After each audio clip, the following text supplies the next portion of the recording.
नमस्कार, जय हिंद मेरे प्यारे साथियों। जैसा कि आप लोग जानते हैं कि हम लोग हिंदी में अलंकार पढ़ रहे हैं और अलंकार में आज हम लोग का दूसरा दिन है।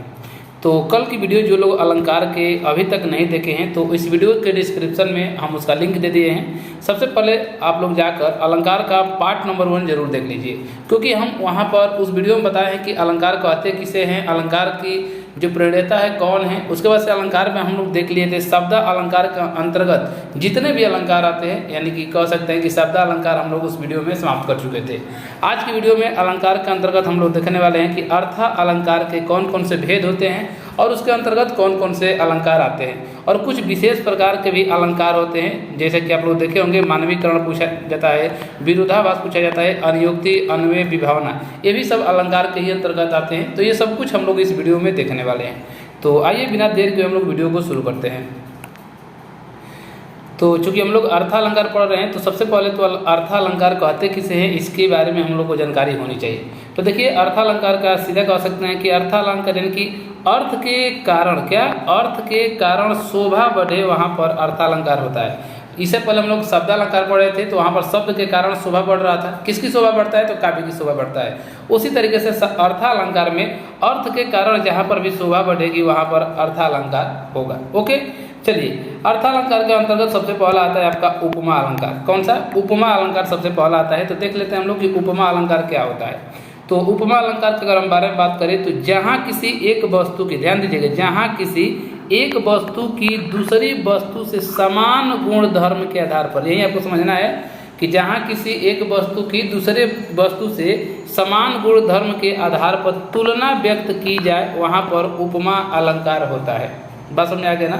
और उपमा अलंकार के अंतर्गत आपके इसके 4 अवयव आते हैं। पूछा जाता है कि उपमा अलंकार के कितने अवयव होते हैं, तो आप क्या बताएंगे? 4 बताएंगे। कौन कौन से होते हैं? तो पहला होता है उपमेय, दूसरा होता है उपमान, तीसरा होता है साधारण धर्म, और चौथा आपका होता है वाचक। क्या? वाचक शब्द।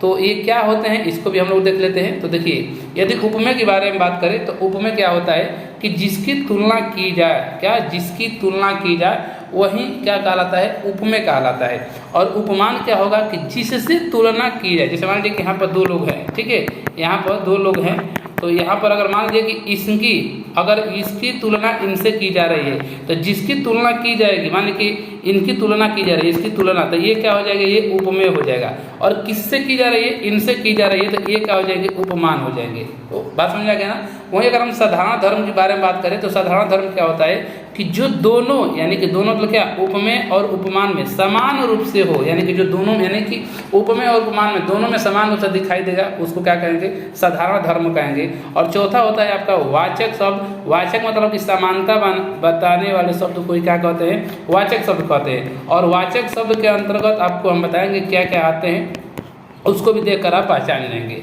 तो ये चीज़ समझ आ गया ना कि उपमा अलंकार क्या होगा कि जहाँ पर एक वस्तु की तुलना किसी दूसरे वस्तु से समान गुण धर्म के आधार पर अगर तुलना की जाएगी तो वहाँ उपमा अलंकार होगा। उपमा अलंकार के 4 अवयव होते हैं, उपमेय, उपमान और साधारण धर्म, और आपका है चौथा वाचक शब्द। उपमेय क्या होता है कि जिसकी तुलना की जाए, उपमेय कहलाता है। जिससे तुलना की जाएगी उपमान होगा, और जो दोनों में समान रूप से होगा उसको साधारण धर्म कहेंगे। और समानता बताने वाले शब्द क्या कहलाते हैं? वाचक शब्द कहलाते हैं। ठीक है, तो नीचे देख सकते हैं कि जहाँ उपमेय की उपमान से समान गुण धर्म के आधार पर तुलना हो वहाँ पर उपमा अलंकार होता है, जैसे कि हमने ऊपर बता दिया। चलिए, उदाहरण से हम लोग समझते हैं तभी समझ में आएगा। उदाहरण लेते हैं। जैसे उदाहरण है कि मुख चंद्रमा के समान सुंदर है, ये आपका एग्जाम्पल है। ऐसा ही एग्जाम्पल आपको सामने दिखाई देगा पेपर में और पूछ लेगा कि निम्नलिखित में से कौन सा अलंकार है, और एग्जाम्पल क्या रहेगा? मुख चंद्रमा के समान सुंदर है। तो आपको बताना है क्या चीज़ कि उपमा अलंकार है। कैसे? देखिए, जो यहाँ पर मुख है इसकी तुलना की जा रही है, तो मुख क्या हो जाएगा? आपका उपमेय हो जाएगा। और किससे तुलना की जा रही है? चंद्रमा से तुलना की जा रही है मुख की, तो चंद्रमा क्या होगा? उपमान हो जाएगा। ओके, और वाचक शब्द क्या आ जाएगा? आपका समान जो है ये वाचक शब्द इसमें होगा। और सुंदर यानी कि दोनों में है, साधारण धर्म आपका हो जाएगा क्या चीज़? सुंदर आपका हो जाएगा। बात समझ आ गया ना। और यहाँ पर देखना है आपको, देखिए पहचान के लिए क्या है कि वाचक शब्द को ध्यान में रखिएगा। यदि आप वाचक शब्द को ध्यान में रखते हैं तो यहीं आपके एग्जाम्पल में वाचक शब्द मिल जाते हैं। देखिए क्या है, समानता बताने वाले शब्द, जैसे में आपका आएगा सा आएगा, सी आएगा, सी से आएगा, ठीक है, सम, सरीस, समान, यू, यहीं, जैसे, इत्र, यत्र, तत्र, ये जो देख रहे हैं ना, यही आपके जो भी आपका उपमा अलंकार का एग्जाम्पल होगा उसमें ये चीज़ देखने को मिलेगा। इसी से आप बता देंगे देख कर कि ये क्या चीज़ है, उपमा अलंकार का एग्जाम्पल है। जैसे देखिए पीपर पात सरिसमन डोला, तो यहाँ पर जो सरिस देख रहे हैं यहाँ पर आया है कि नहीं वाचक शब्द, देखिए यहाँ पर था सरिस, यहाँ पर भी आया है। तो इस तरीके से बता देंगे कौन सा ये उपमा अलंकार है। बात समझ आ गया ना। चलिए अगला एग्जाम्पल लिखते हैं, मुख चंद्रमा के समान सुंदर, देख रहे हैं समान यहाँ पर आ गया तो बता देंगे उपमा है। हरिपद कोमल कमल से आ गया उपमा अलंकार है। खिली हुई हवा फिरकी सी आई चली गई, तो सी यहाँ पर आ गए भी उपमा। ठीक है, मखमल के झूले पड़े विशाल हाथी सा, तो यहाँ पर सा देख रहे हैं यहाँ पर भी आ गया। प्रातः नभ था बहुत नीला शंख जैसे यहाँ पर आ गया। ठीक है, नवल सुंदर श्याम शरीर की सजल निरद सी कल कांति थी। ठीक है, तो यहाँ पर भी सी आ गया। यानी कि कहने का मतलब कि उपमा अलंकार में आपको क्या करना है, बस आपको वाचक शब्द याद कर लेना है। सा सी से, सम सरिस समान, यू यही, जैसे, इत्र यत्र तत्, यही आपके एग्जाम्पल में दिखाई देंगे। इससे आप पहचान कर लेंगे। बात समझ आ गया है। बाकी आप जानते हैं कि उपमा अलंकार क्या होता है कि जहाँ पर एक वस्तु की दूसरे वस्तु से समान गुणधर्म के आधार पर क्या की जाएगी, तुलना की जाएगी। ओके, चलिए तो उपमा अलंकार हो गया। अब हम लोग देख लेते हैं रूपक अलंकार। क्या रूपक अलंकार, रूपक अलंकार क्या होता है, तो जहाँ उपमेय में उपमान का अभेद रहित आरोप हो, वहाँ पर समानता बताई जा रही थी, यहाँ आरोप होगा। ठीक है, अथवा ये कह सकते हैं कि उपमेय और उपमान को एक रूप कह दिया जाए, वहाँ पर क्या होगा, रूपक अलंकार होता है। बात समझ आएगा ना। इसमें क्या होता है कि इसमें वाचक शब्दों का प्रयोग नहीं होता है, लेकिन इसकी सबसे बड़ी पहचान क्या होती है कि इसमें योजक चिन्ह दिखाई देगा। योजक चिन्ह जानते हैं ना, तो योजक चिन्ह इसमें दिखाई देगा। सबसे बड़ी इसकी पहचान यही होती है, यानी कि इसमें भले वाचक शब्द नहीं दिया रहेगा लेकिन इसमें योजक चिन्ह दिखाई देगा, तो इससे पहचान जाएंगे। ओके, और कहाँ होगा, उपमेय में उपमान का अभेद रहित आरोप हो सकता है। ठीक है, चलिए तो देख लेते हैं यहाँ पर उदाहरण, जैसे कि चरण कमल बंधु हरिराय, देख रहे हैं ना चरण कमल में, तो यहाँ पर योजक चिन्ह लगा है। मैया मैं तो चंद्र खिलौने लय हो, तो यहाँ पर देखिए योजक चिन्ह लगा हुआ है।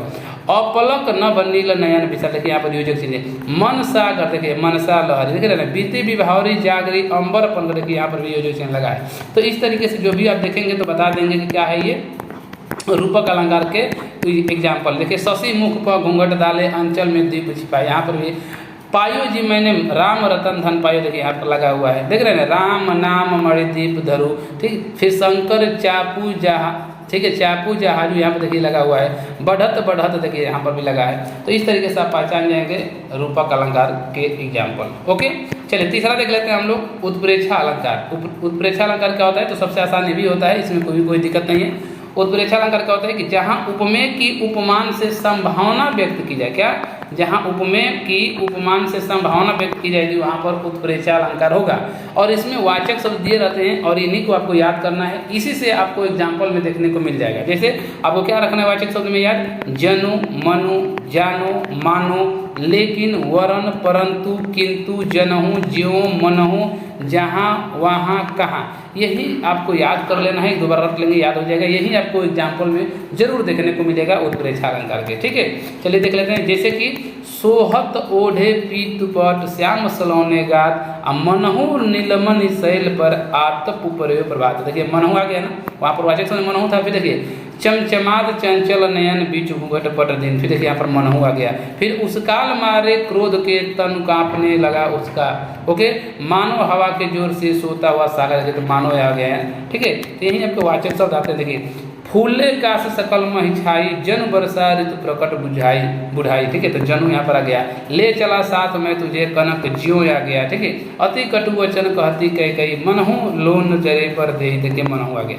तो इसका सबसे बड़ी पहचान होती है उत्प्रेक्षा अलंकार की, कि यहाँ पर जो वाचक शब्द है ना, ये जनु मनु जानो मानो लेकिन वरन परंतु किंतु जनहु ज्यों मनहु जहाँ वहाँ, ये सब आपका दिया रहेगा। तो इससे आप पहचान कर लेंगे कि ये आपका उत्प्रेक्षा अलंकार है। ठीक है, चलिए आगे देखते हैं अतिशयोक्ति अलंकार। अतिशयोक्ति अलंकार भी आसान होता है। क्या होता है कि किसी भी चीज़ को अगर बढ़ा चढ़ा कर जो भी बात कही जाएगी वहाँ पर अतिशयोक्ति अलंकार होती है। ठीक है, देखिए यहाँ पर क्या कह रहा है कि जहाँ किसी वस्तु या पदार्थ या कथन का वर्णन लोक सीमा से बढ़कर प्रस्तुत किया जाए वहाँ पर अतिशयोक्ति। लोक सीमा से क्या बढ़कर, मतलब क्या चाहिए, किसी चीज़ को बहुत ज़्यादा बढ़ा चढ़ा कर कहा जाए, वहीं आपका अतिशयोक्ति अलंकार कहलाता है। ओके, जैसे एग्जाम्पल देख लेते हैं इसका एग्जाम्पल कि भूप सहस 10 एक ही 12 लगे उठावन टरत नटारा। ठीक है, तो सहस 10 है यहाँ पर 10,000 की। ठीक है, भूप राजा के बारे में बात कही जा रही है। ओके, आगे ये एग्जाम्पल आपसे पूछा जाता है, बहुत इंपॉर्टेंट है। आगे नदियाँ पड़ी अपार, घोड़ा कैसे उतरे पार, राणा ने सोचा इस पार, तब तक चेतक था उस पार। फिर ये भी पूछता है कि हनुमान की पूछ में लगन न पाई आग, लंका सिगरी जल गई, गए निशाचर भाग। ठीक है, तो ये सब एग्जाम्पल आपके अतिशयोक्ति के। पानी परात हो हाथ छुओ नाही, अखियन के अश्रु के भक्त होए। ठीक है, तो ये सब आपके जितने भी देख रहे हैं ना, देख लो साकेत नगरी है यही, स्वर्ग से मिलने गगन में जा रही। तो जितने एग्जाम्पल देख रहे हैं यही आपके एग्जाम्पल देखने को मिलेगा। ठीक है, और सब ये किसका एग्जाम्पल है, अतिशयोक्ति अलंकार का। चलिए आगे देख लेते हैं भ्रांतिमान अलंकार। भ्रांतिमान में क्या होता है, तो जहाँ समानता के कारण एक वस्तु में किसी दूसरी वस्तु का भ्रम पैदा हो जाए। भ्रांतिमान मतलब भ्रम ही होता है, यानी कि जहाँ समानता के कारण एक वस्तु में किसी दूसरी वस्तु का जब भ्रम पैदा हो जाएगा, वहाँ पर क्या होगा, भ्रांतिमान अलंकार हो जाएगा। जैसे यहाँ पर देख लेते हैं, जैसे वृंदावन विहरत फिरे, राधा नंद किशोर, नीरद यामिनी जान संग, डोले बोले मोर। ठीक है, डोले बोले मोर, यानी कि यहाँ पर रात्रि, यामिनी मतलब रात्रि होता है, नीरद मतलब कि सघन मेघ होता है। ठीक है, अगला एग्जाम्पल, पेशी समझ मणि के क्यों, वह विहग देखो ले चला, लाल रंग की मणि पछी मांस पेशी। ओके, फिर कपि कर हृदय विचार, दीन मुद्रिका डारी तब, जानी अशोक अंगार, सी हर्षी उठी कर गए।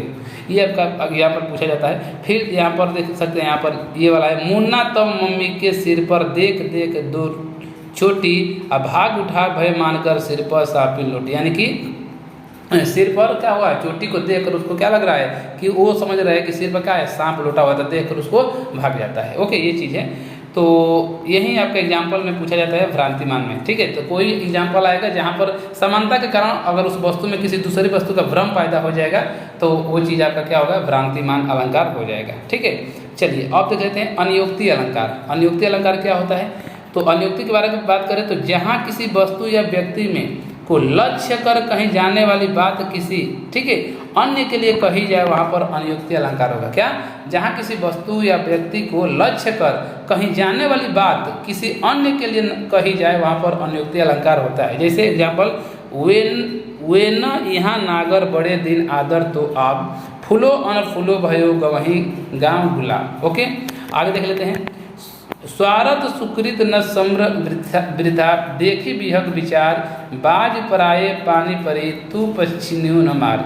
फिर जीन जीन देखे वे कुसुम, गई सुबीती बहार, अब अली रही गुलाब में, अपत कटीले डाल। ओके, फिर सबसे एग्जाम्पल इसमें ज़्यादा यही पूछा जाता है कि नहीं पराग नहीं मधु मधु मधुर मधु, नहीं विकास यही काल, अली कली ही सो बधियो, आगे कौन हरा। ये एग्जाम्पल वेरी वेरी इंपॉर्टेंट है, इसको आप लोग याद रखिएगा, यह आपसे पूछा जाता है। ठीक है, चलिए अगला देख लेते हैं विभावना अलंकार। कौन सा, विभावना अलंकार। तो विभावना अलंकार क्या होता है कि विशेष प्रकार की कल्पना यहाँ की जाती है, यानी कि जहाँ बिना कारण के कार्य हो जाए वहाँ पर विभावना अलंकार होता है। क्या, जहाँ बिना किसी कारण के कार्य हो जाएगा। और इसमें सबसे एग्जाम्पल इंपॉर्टेंट यही है कि बिनु पग चले सुने बिनु काना, कर बिनु कर्म करे विधि नाना।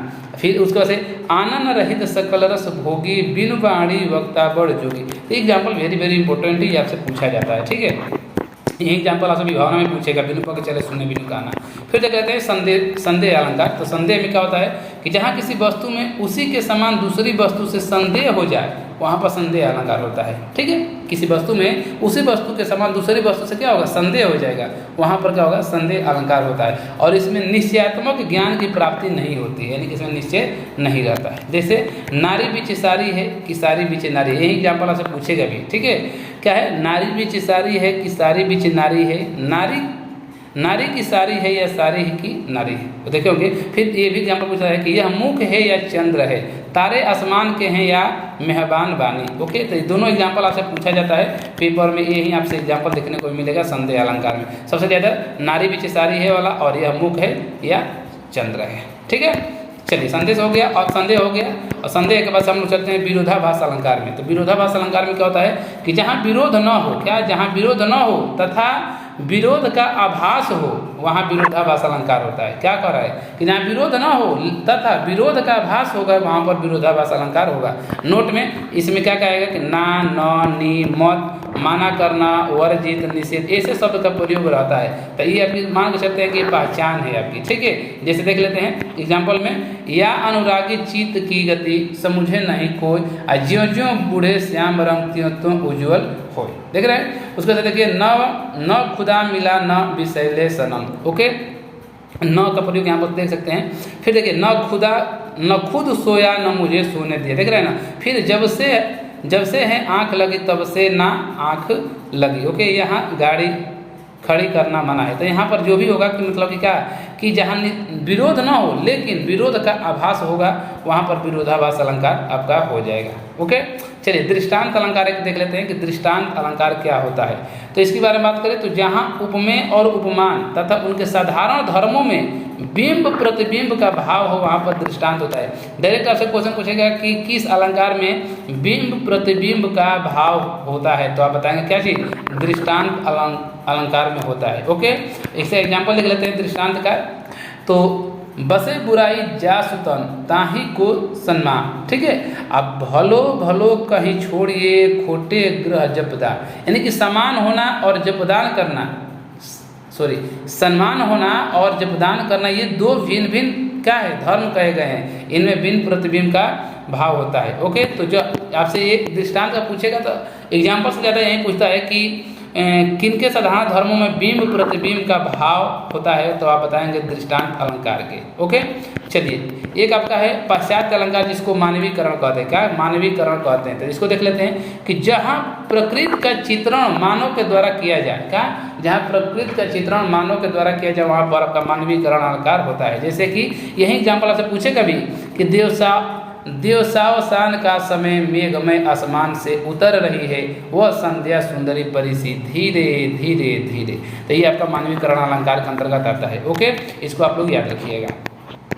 एक आपका आता है उभय अलंकार। क्या उभय अलंकार, तो इसको भी देख लेते हैं कि शब्द व अर्थ दोनों के कारण शोभा बढ़े, यानी कि शब्द का भी और अर्थ का भी। जैसे कजरारी अखियन में कजरारी न लखाए, ठीक है। क्या है, कजरारी अखियन में कजरारी न लखाएं। तो यहाँ से देख सकते हैं कि जो यहाँ कजरारी अखियन में कजरारी, यहाँ पर क्या है, शब्द अलंकार है। और यहाँ से देख सकते हैं कजरारी न लखाएं, यहाँ पर क्या है, अर्थालंकार है। देख रहे हैं ना। तो उभय अलंकार मतलब उभय अलंकार जानते हैं क्या होता है कि जो दोनों में होता है, यानी कि शब्द अलंकार और अर्थालंकार। ये अलंकार का तीसरा आपका भेद होता है। जैसे कि अलंकार में आप देखे होंगे, हमने पहला पढ़ा क्या, शब्द अलंकार, दूसरा क्या पढ़ा, अर्थालंकार, और तीसरा क्या होता है, उभय अलंकार होता है। तो यही आपका उभय अलंकार है। और उभय अलंकार से ज़्यादा क्वेश्चन पूछा नहीं जाता है, लेकिन आप जानते रहिएगा कि उभय अलंकार का अंतर्गत क्या होता है कि जो दोनों में हो, यानी कि जो शब्द व अर्थ दोनों के कारण हो, यानी कि शब्द अलंकार उसमें और अर्थ भी हो। जैसे कि कजरारी अखियन में कजरारी न लखाएं, तो यहाँ पर देख सकते हैं कि दोनों का प्रयोग किया गया है।